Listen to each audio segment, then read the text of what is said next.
যেখানে সবাই ছিল, এখন কেউ নেই। একসময় এই ঘরটা শব্দে ভরা ছিল। হাসি, ঝগড়া, ডাকাডাকি সব মিলিয়ে একটা জীবন্ত পৃথিবী। আজ ঘরটা আছে, কিন্তু শব্দ নেই। দেয়ালের দিকে তাকালে এখনো দাগগুলো দেখা যায়। এইখানে আমি হেলান দিয়ে কেঁদেছিলাম।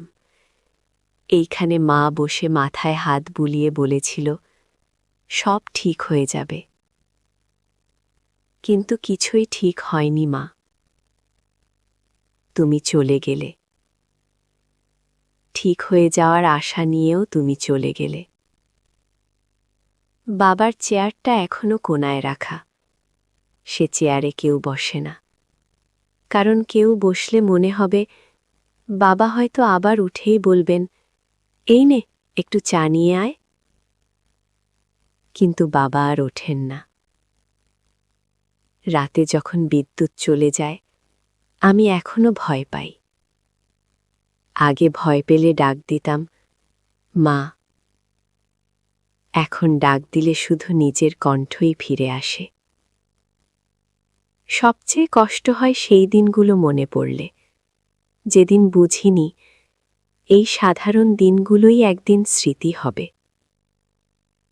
একদিন সকালে ঘর ছেড়ে বেরিয়ে গিয়েছিলাম। ভাবিনি ফিরে এসে কাউকে পাব না।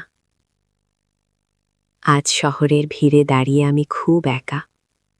এখানে কেউ কাউকে চেনে না, কেউ কারো কষ্ট শোনে না।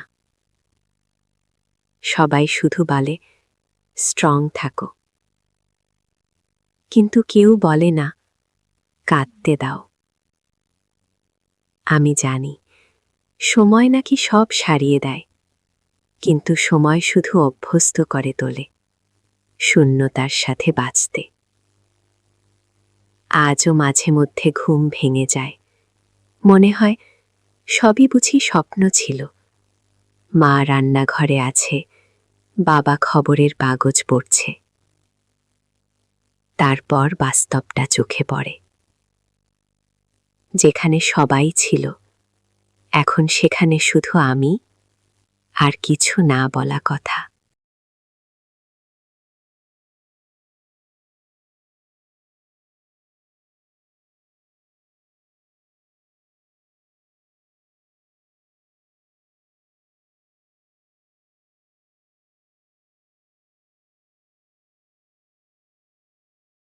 যেখানে সবাই ছিল, এখন কেউ